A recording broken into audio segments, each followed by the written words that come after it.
ओम सर्वधर्म स्थापकस्त्वं सर्वधर्मस्वरूपकः आचार्याणां महाचार्यो रामकृष्णाय ते नमः.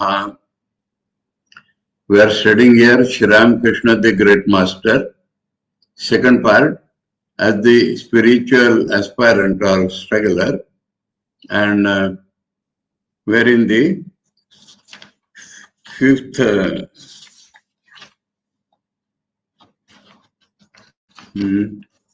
we are in the sixth chapter, and we wish to read a few paras again, because that is the start of Sri Ramakrishna's sadhana, rapidly growing, all-sided. So we go to second para.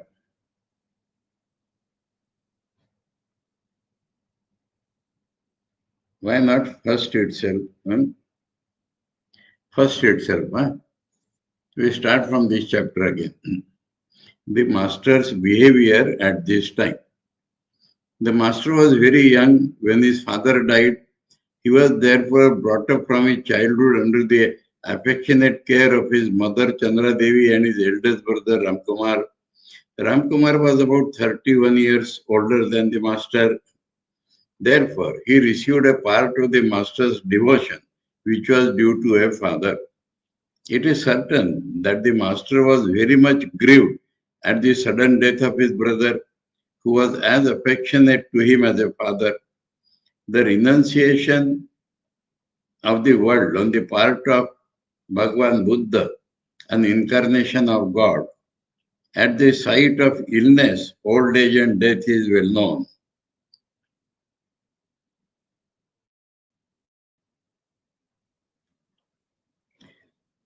Who will say how far his brother's death contributed to the kindling up of the fire of renunciation in the master's pure mind by producing in him a firm conviction of the transitoriness of the world?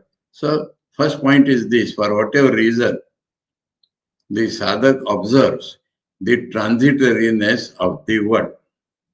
That is how the start of sadhana. Be that as it may, he applied his mind more closely to the worship of the Mother of the Universe from this time on. So the form of sadhana is worship, and he pays more attention to that from this point. So Vairagya and Anurag go almost together, and become anxious to know whether man thirsting for a vision became really blessed with it. So the end is in sight. He wants to know if I am eager to have the vision of the reality behind this image. Shall I get it or not? So the attention is to the aim. Point number 3, please. We are told that at this time he used to spend his days sitting with the Divine Mother in the temple at the end of the worship and becoming absorbed in her. Point number 4, worship does not end. After the formal worship, he sits there with the thought of her, devotion to her, being absorbed in her. He became overwhelmed with and lost himself in the love for the mother while he was singing for her the songs composed by devotees like Ram Prasad and Kamalakant. So the expression is through singing. This is not common for all, but almost people hum within themselves or whatever. So the direct experience of people like Ram Prasad and Kamalakant are taken as support, and the mind hankers for similar visions.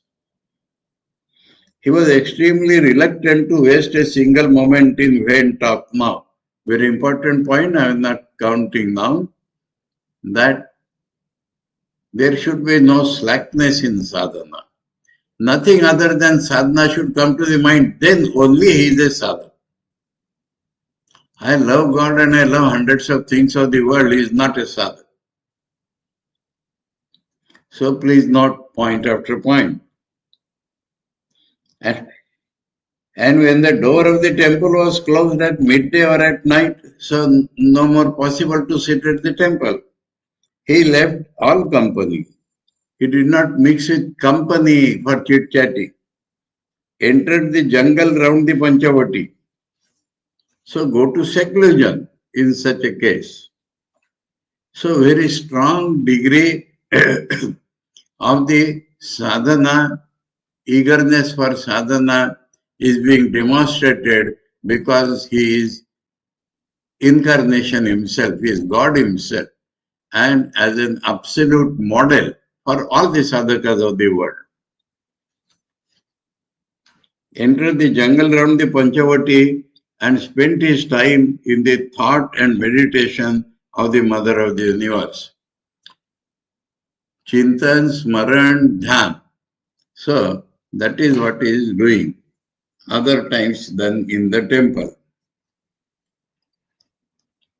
Hridaya's anxiety at this and his resolve.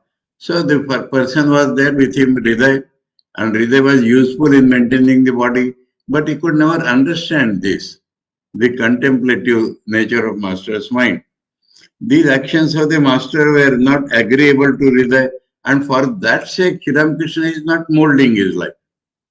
Because it is not agreeable to his companion, he should not do that. He should do little mediocre. That is not the nature of a sadhak. Absolute ideal on every point, please. In the family, what he will say, what she will say, that is not there at all. Sadhana is one pointed. But what could he do?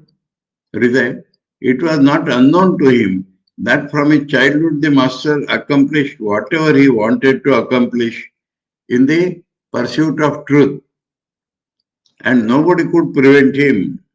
We remember that giving Bhiksha to Dhani.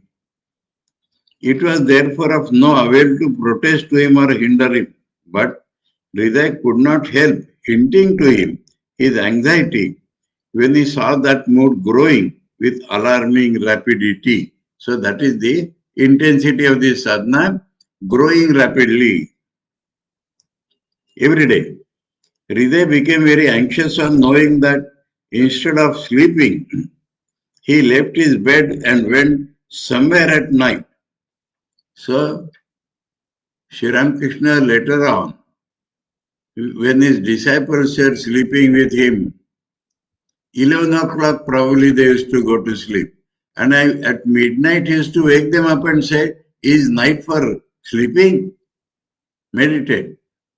So, night also is utilized.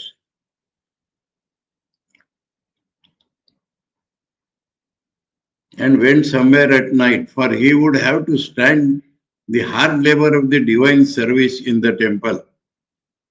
Now, if work is done with the proper consciousness, if meditation is done successfully, then the night sleep also becomes redundant. But that Rida cannot understand. Besides, the master did not take now as much food as he once used to take.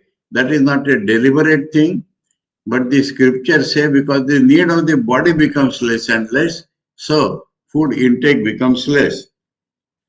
It was probable that under the circumstances, his health might break down if he did not sleep at night. So Hridaya resolved to inquire about it and set things right as far as it lay in his power. The condition of the Panchavati and the place around it at that time, why it was suitable to the master. The land surrounding the Panchavati was not even then as it is now. It was full of pits, ditches, lowlands, jungles, etc. Jungle means thick growth of shrubs. There grew an amalaki tree among the wild trees and plants, not deliberately planted, so they are called wild trees. It was a burial ground besides being a jungle. Therefore, people hardly went there even in the daytime because burial ground. If they went that way at all, they never entered the jungle. So going there at night was out of the question for ordinary man. These are not the considerations of the sadhak. No one ventured there for fear of ghosts. We have heard from Hriday that the tree grew on a low piece of land, so anyone sitting under that tree could not be seen from the high land outside the jungle. The master used to sit under it for meditation at night. So what is fearful and all that for worldly sense is the useful thing for sadhana. The holy, unholy, auspicious, inauspicious are very different in the world and in the world of sadhana. Hriday asked, what do you do in the jungle at night? One night when the master started for that place, Hriday followed him without his knowledge and saw him enter the jungle. He did not go further lest the master should be annoyed. But in order to frighten him, what he practiced, he threw stones and some gravel so that they fell around about him, not on him, for some time. Seeing that this did not bring the master back, because he is not disturbed by what is happening around him. He could not do anything but return to his room. He asked the master during his leisure the next day, what do you do when you enter the jungle at night? There is, replied the master, an amlaki tree there. I sit under it and practice meditation. The scriptures say that anyone who meditates under an amlaki tree with whatever desire in his mind gets it fulfilled. So using every external circumstance favorable for sadhana. That is the meaning. He is not desiring some fruits from amlaki.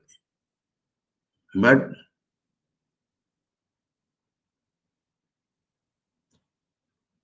to show it the screen. That is the thing. Anyway, I will see it later on. Nothing, I don't want this. Okay. So, now that was, we read up yesterday. Hriday tried to frighten the master. So that throwing this and that did not frighten or disturb him. As soon as the master sat for meditation under that tree, after that event, there happened from time to time various kinds of disturbances like stone throwing for a few days. Although he knew that it was all Hriday's doing, the master never mentioned it to him because he wouldn't understand. But Hriday could not feel at ease when he found that he could not dissuade him by that means. One day, he entered the jungle with a silent step shortly after the master had gone to the tree. So he ventured to go inside and saw from a distance, he did not go very near, that he had put off his cloth and the sacred thread and was sitting at ease in meditation. So next step. Next step means he might have taken it in the beginning, but Hriday sees now. When he saw this, he thought, has uncle gone mad? It is only mad people that would do so. If he wants to meditate, let him do it. Because up till now, Hriday had not seen or heard anybody doing that. If he wants to meditate, let him do it by all means. But why does he throw out the only cloth he has on? The master said to Hriday, one must become free from all the bondages before one meditates. So, what the scriptures have taught, the master did not know. But his behavior is exactly the following in the spirit what the scriptures have taught. More than what the scriptures have told. Because unless something is done physically, the master does not think that it has been done mentally fully. Thinking so, he immediately approached him and said, what is this? How is it that you have put off your thread and cloth and are stark naked? When the shouted at a few times inside, The master gained his normal consciousness, he had gone beyond. And heard Hriday put those questions to him. He said,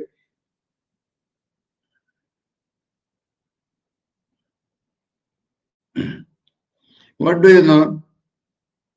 Thus, freed from all ties, one should practice meditation. From his birth, man labors under 8 bondages or 8 fetters, pasha. That he knew well. From the scriptures or without. What are those 8 fetters? Remember, hatred. Now,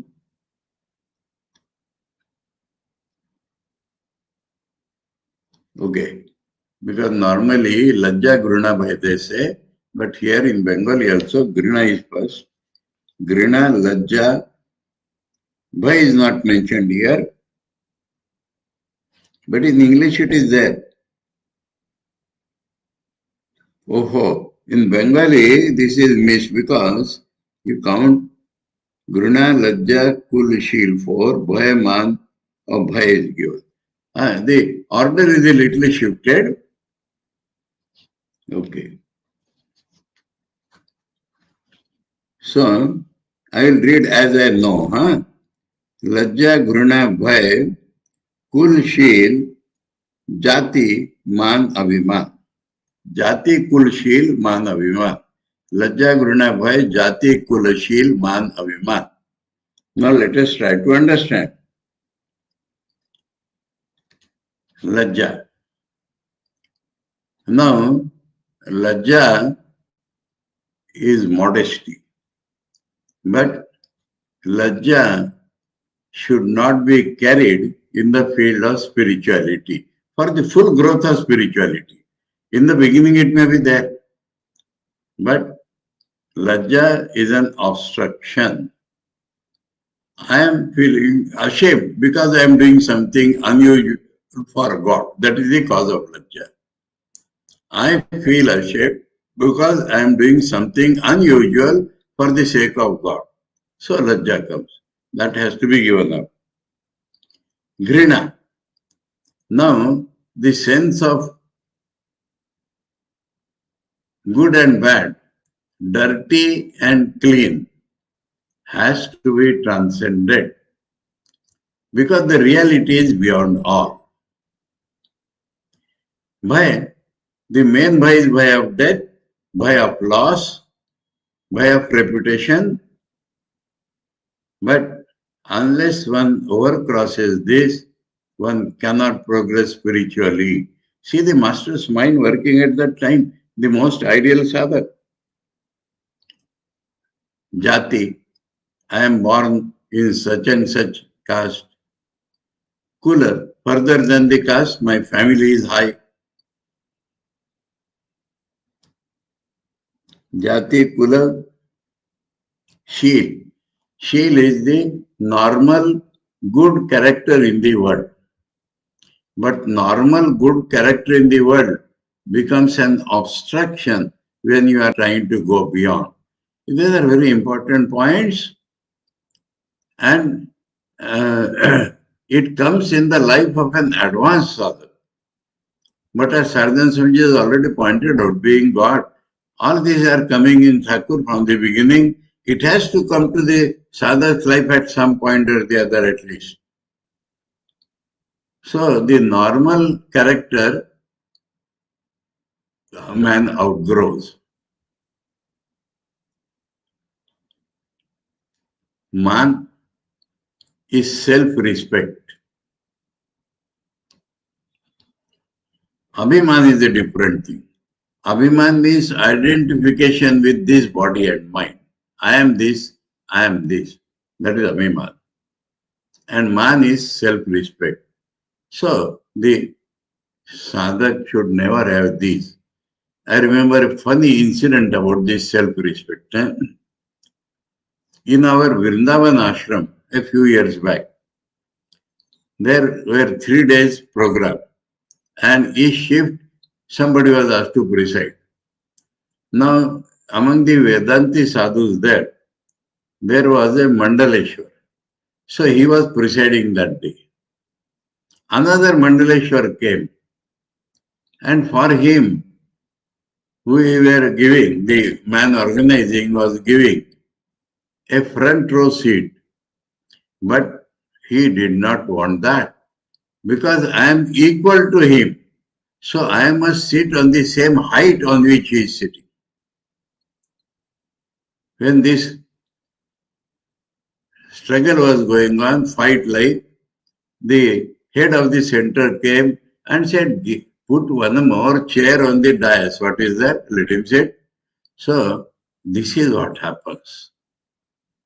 Another place I saw, the president who was invited, some sadhu, he wants the highest seat. So seat determines it. So this type of man is an obstruction for a sadhu. And that is why here I am a Brahmin. That is that jati. And cloth for lajja. So this sacred thread reminds you that you are a Brahmin. And cloth you are putting for the sake of lajja. So that Thakur has removed. He said, what do you know? Thus freed from all ties, one should practice meditation. From his birth, man labors under 8 bondages of shame, hatred, or disgust. Hatred is applied to a man. Gruna should be translated as disgust. Feeling something to be dirty, that is hatred. Gruna. Shame, disgust, fear.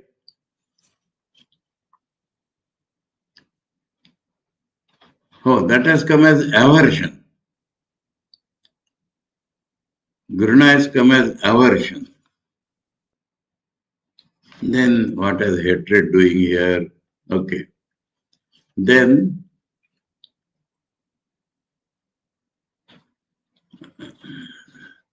jati, pride of noble descent. Kul. Kul is put here as egoism. Kul is a particular high family. Vanity is man. Okay, you count like that. Man, abhiman. Egoism is abhiman, man is vanity. Okay. So we are coming 8. Huh? And 8th is an obsession with formal good conduct. Obsession with formal good conduct. That is that shield.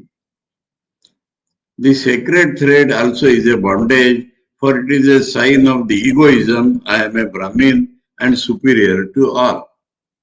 That is jati abhiman. When one calls on mother, one should discard these bondages. Because one is thinking of the mother, where I am superior. And call on her with a concentrated mind, then only the mind becomes concentrated. That is why I put up these. I shall put them on again when I return at the end of meditation. So that is a practical sadhana. He is not practicing moving naked and without the sacred thread. In society, doing the puja, sacred thread is necessary, dhoti is necessary, so he is putting on. So see, the discrimination also in that practice. When one should give up, when one is doing sadhana in a seclusion. When one should use it, when one is in society and has to follow rules because he is doing puja.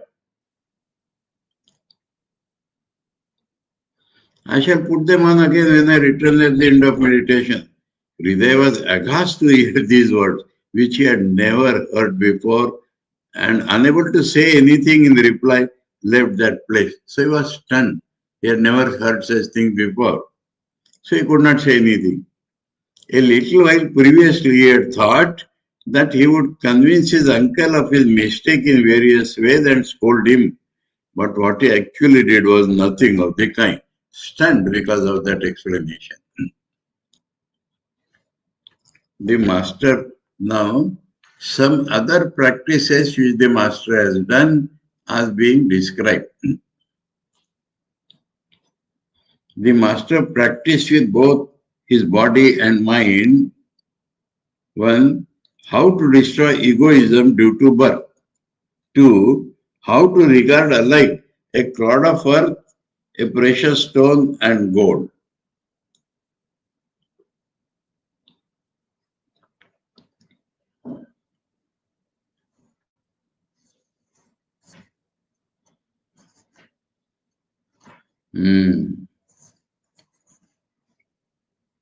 Here, Samar Loshta Ashma Kanchana.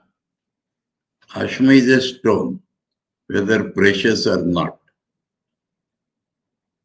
Okay.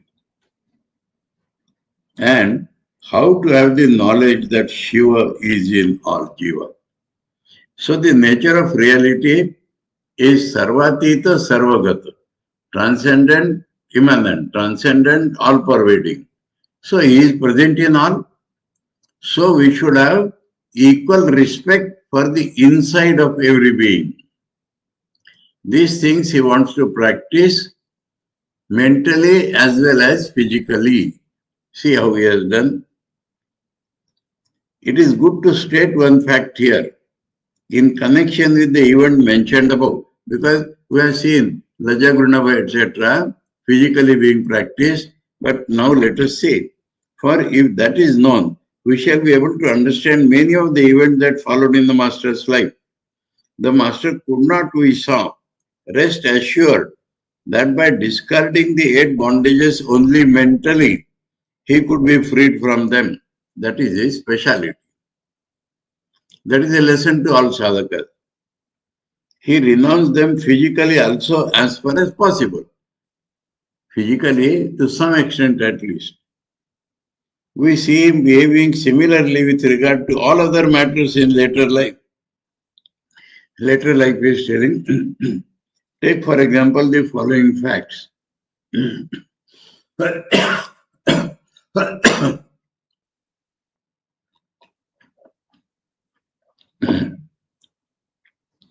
In order to destroy vanity born of noble descent and thereby acquire true humility, see, not only giving up sacred thread, he cleaned very carefully with his hands the place which is absolutely shunned as unclean by others.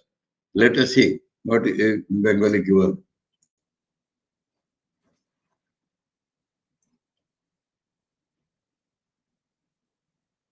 Okay, that much in Bengali. He cleaned the latrines in the houses of sweepers. That is the actual fact.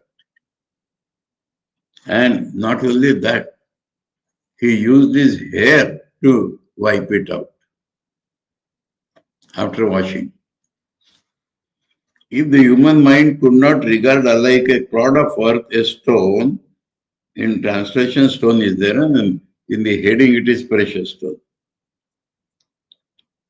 That's from Gita, Sama Loshtashma Kanchana. Loshta is cloud of earth,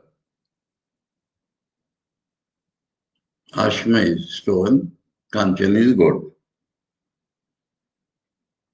If the human mind could not regard alike a clod of earth, a stone, and gold, that is, if it could not regard metals like gold and precious stones to be as worthless as a clod of earth, he could not, he was told by Shastras, free itself from the desire of enjoying bodily pleasure. This leads to enjoying bodily pleasure, if I have gold. Completely turns towards God and fix itself in yoga. As soon as he heard this, told by some man knowing or by scriptures. The master took in his hand a few coins and clods of earth, whatever is possible. Stone is not necessary there. And threw them into the Ganges, repeating over and over again, rupee, earth, rupee. So, rupee is same as earth is same as rupee. Rupee is used for purchasing enjoyments. So, he does not want it.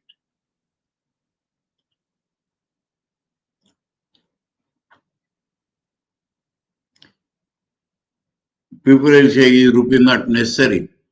Afterwards, Shakur touched that rupee to his head because Lakshmi is there. So, respect to the goddess of that thing. But otherwise, that thing is used for enjoyment.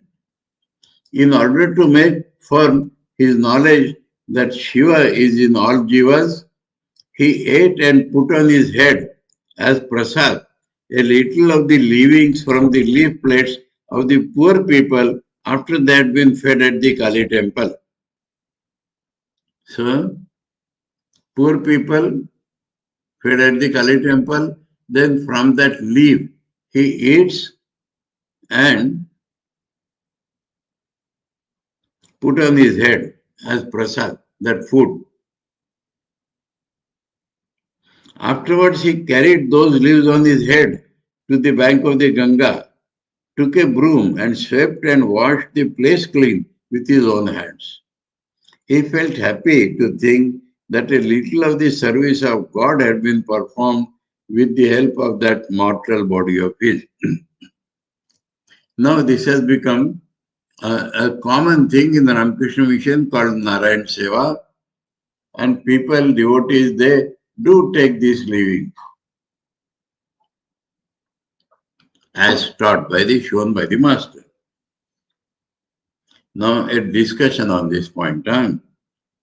The sequence of the master's renunciation.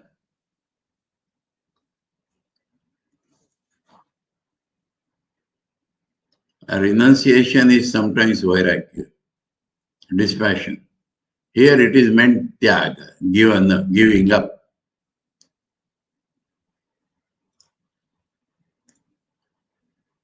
The sequence of the master's practice of giving up things. Many similar events may be mentioned. It is seen in all these cases that he did not rest satisfied with mere mental renouncing of the obstacles on the path to the realization of God, but discarded them at first in their gross forms also. Discarded them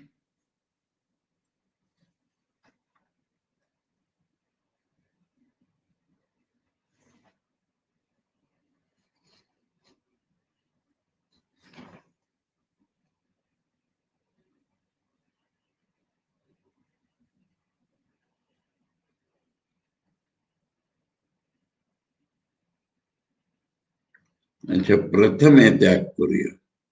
Okay. From the beginning. Prathame here means from the beginning. But discarded them at first in their gross forms also. In other words, he kept his body and senses away from them as far as possible and compelled them forcibly to act contrary to their natural inclination. So, abnormal, above normal, natural inclination is for two things. One is downright bhoga. The second is like other people in the society. He does not want both of them. He does not to show that he is abnormal, but he wants to practice going above them.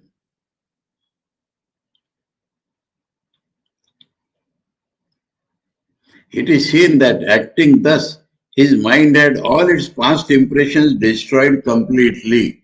So whatever we have all this practice, so we have sanskara. And if we do it physically also, then only the sanskar will go. And he is doing it totally. Everything is unique, but everything is possible to follow in spirit and as much as possible in action. You may not do it in public, but privately.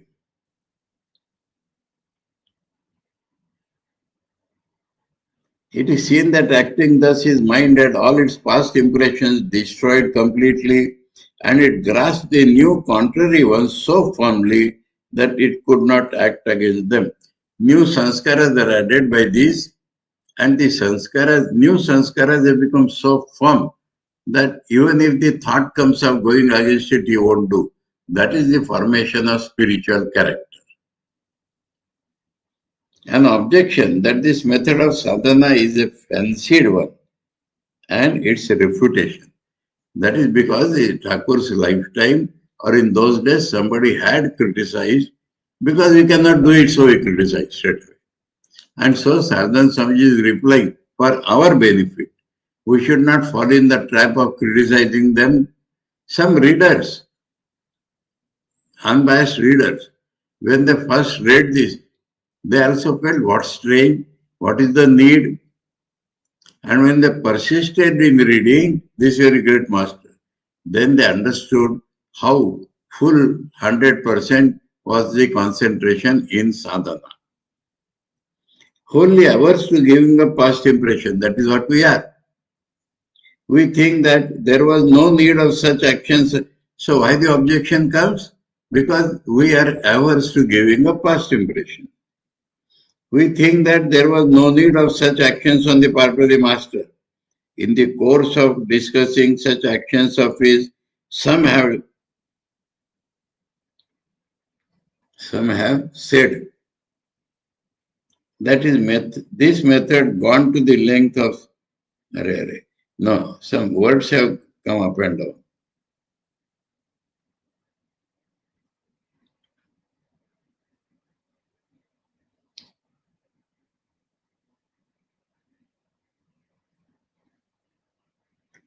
That somehow, that this method, understood. You see, in the para heading, there is this method, and it is a proofreading error that has entered the text also as a repetition. If you remove that, then the translation is perfectly all right. In the course of discussing such action of his, some have gone to the length of saying his actions such as cleaning dirty, abominable places, abominable, throwing into the Ganga the coins and the clods of earth, repeating rupee, earth, rupee, seem to be whims of his fancy. The mental development that he obtained through those extraordinary means could be obtained more quickly through far easier ones. Easier ones, just mentally think and it will go. That is what they think. What is it that you have to see? Nothing. Unnecessary. Okay. In reply, we have to say, it all sounds very well, but how many people up till now have been able to become completely averse to sights, tastes, and other worldly objects and have devoted their whole minds to God by adopting your so-called easier means of mentally giving up sensuous objects without having recourse to external practice. So Saradananda Swamiji is challenging, show us who has done that. Only theoretically you are telling that. Not that one has to copy what Thakur has done, but he has to follow that in some way or the other, some physical means. It can never be. One cannot succeed in any great undertaking, let alone the realization of God, when one's mind has one idea and moves in a particular direction, while the body acts contrary to that idea and moves in a different direction. So any great work cannot be done. But eagerly longing for the enjoyment of sight, taste, etc., man does not realize the truth of this statement because we are attached to enjoyment. Under the control of past impressions, he does not try to give up with his body and senses any of their objects, even when he realizes that it is good to renounce it, but goes on thinking, let the body do as it will, but let the mind soar high, which is not possible. Eager to have yoga and bhoga simultaneously. So, Saradan Swamiji is digging deep, finding the cause of why this objection has come. Eager to have yoga and bhoga simultaneously, he deceives himself. For like light and darkness, these two things can never coexist. No one has so far been able to discover an easy method in the spiritual world through which God and the world of lust and God can be served at the same time. So, in the Holy Bible, it is said God and mammon cannot be served together. So, world of lust and God. The main enjoyments can be served at the same time. Therefore, the scriptures repeatedly teach us whatever ought to be given up has to be given up with body, mind, and speech, and whatever ought to be accepted has to be accepted similarly. So, in our scriptures, Kaya Mano Vakya will always occur.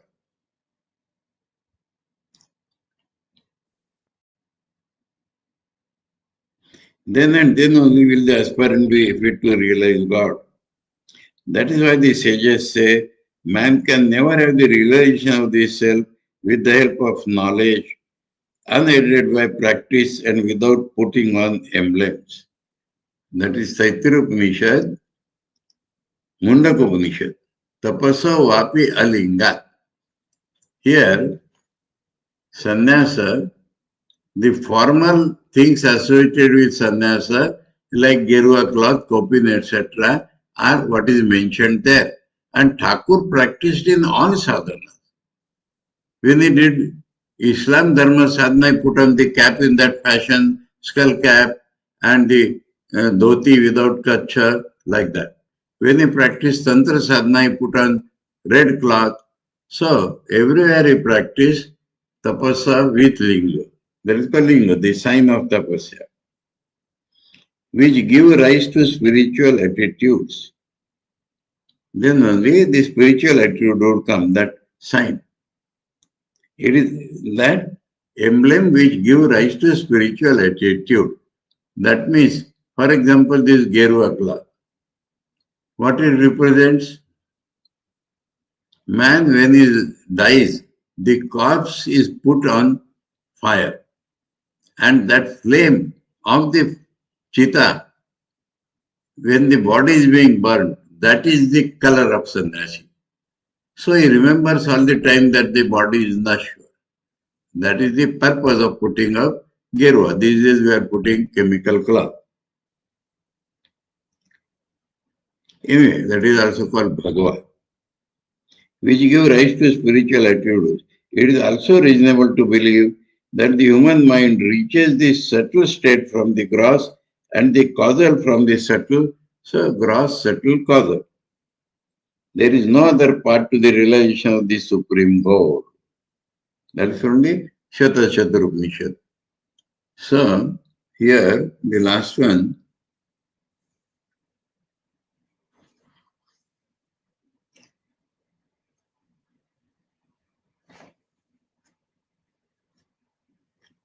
युक्तियों बोले स्थूल हिते सूक्ष्म सूक्ष्म हिते कारणे मानव मन क्रमशः अग्रसर है. So stool should be given up, sukshma should be given up, and the causal, I, that also has to be given up. The last line, Saradananda Swamiji has left a little technical line. Okay. The manner in which the master performed worship, etc. at the time. Now, the mode of worship changed now. Because of this growth of spirituality, experience, then the mode of worship changed externally also. So that is the way in which Thakur's sadhana is proceeding.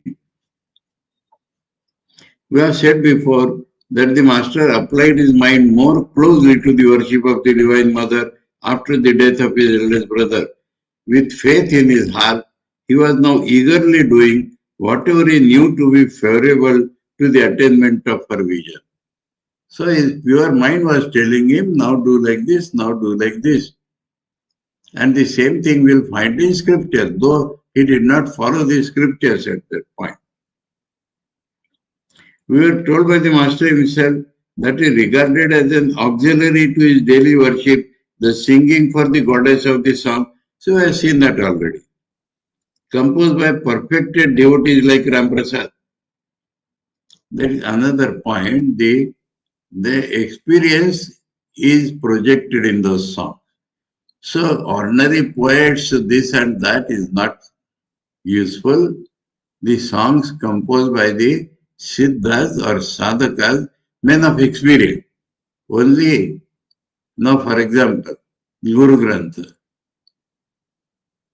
Nanak and his disciples, they used to go into Samadhi, and out of Samadhi those songs have come. So that song becomes helpful if we sing them to produce that bhava in us.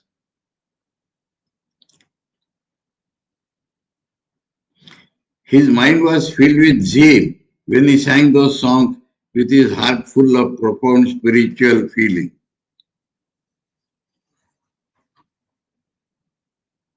Okay. He thought devotee is like Ramprasad at the vision of the mother. So it is certain that the mother of the universe is realizable. That gives the conviction. Why can I not then be blessed with her vision?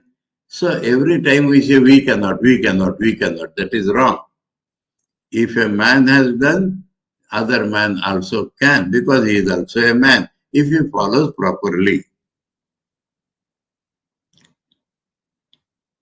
He used to say with an eager heart, thou showed thyself to Ramprasad mother, why then should thou not reveal thyself to me?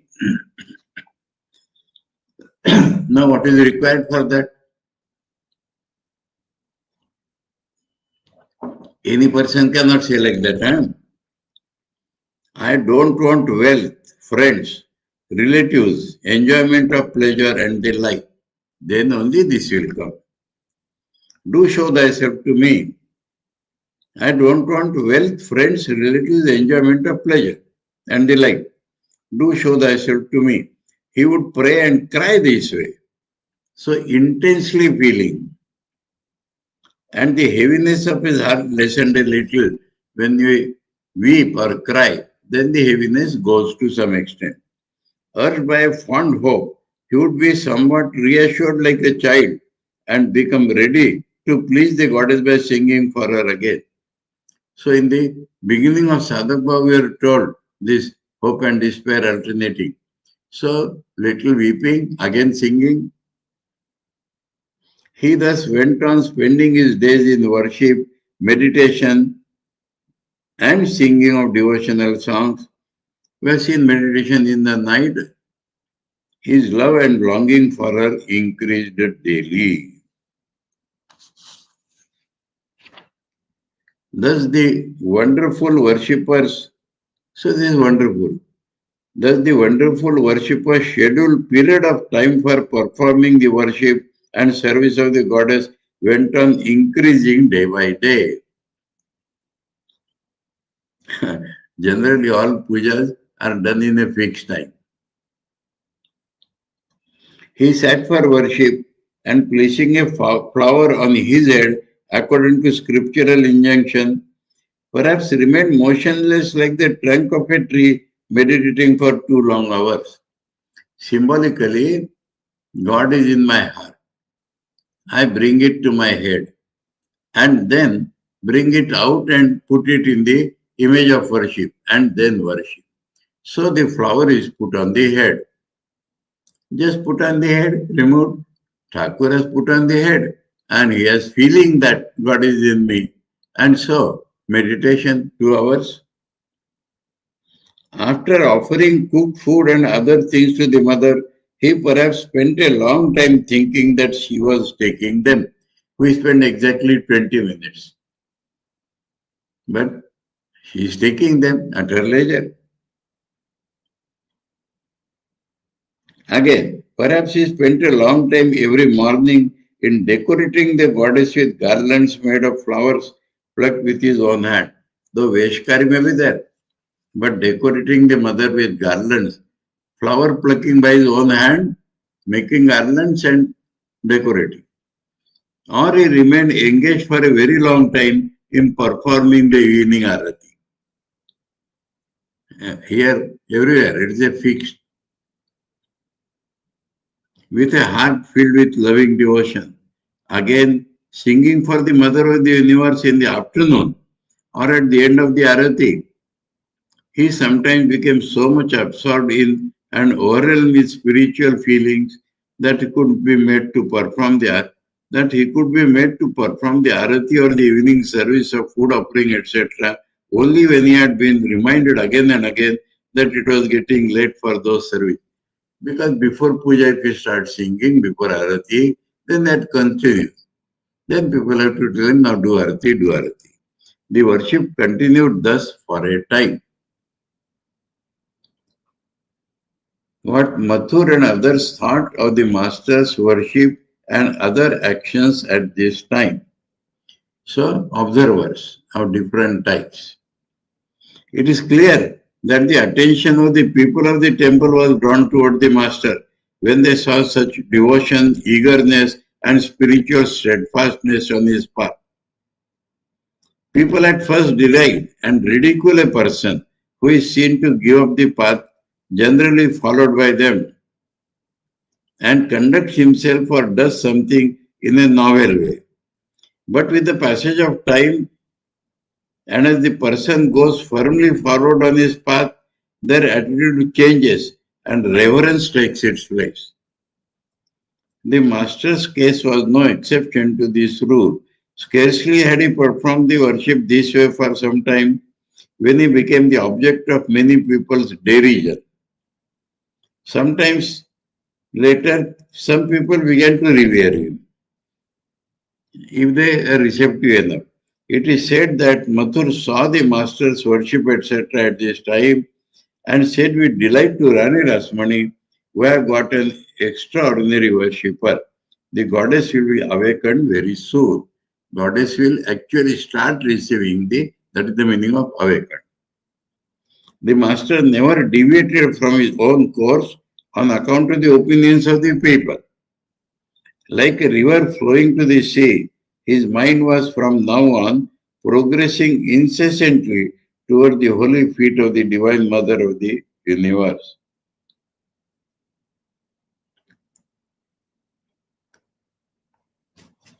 The changes that appeared in the master's personally, in the master's personality, the changes that appeared in the master's personality on account of his increasing love of God. So these are external things. Within himself, what changes started coming? Changes have to come. Sadhana is change. Sadhana is not some action. That which changes physical, mental, and finally changes our consciousness. That is sadhana. As days went by, the devotion and eagerness of the master increased more and more, and the course of his mind pointing incessantly in one direction began to manifest itself in various symptoms in his body. The amount of his food and sleep decreased. We have already seen that. As the blood in his body was always moving speedily to his chest and brain, his chest appeared constantly reddish, and his eyes became sometimes suddenly filled with tears, feeling. He felt a great eagerness for the realization of the divine, and thus there existed in his mind an incessant anxiety as to what he should do and how he could have a vision. So, when he is not doing something for her sake, then this anxiety, restlessness, what should I do? What should I do? Therefore, there was seen in his body a state of restlessness. This is not ordinary restlessness, anxiety, and a lack of tranquility at all times other than those of meditation, worship, etc. Worship fully absorbed, meditation fully absorbed, other times anxiety. We are told by the Master himself,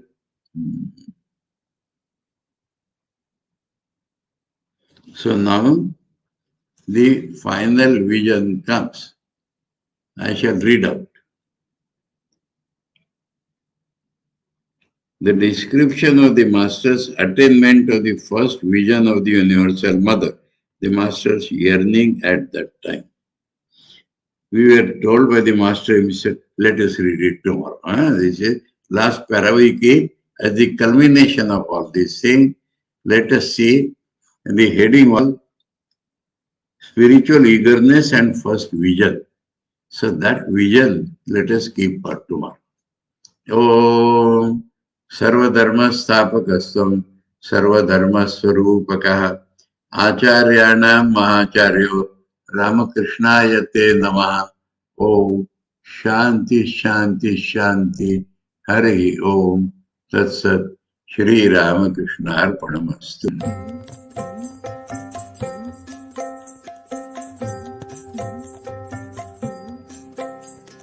Jaya Jaya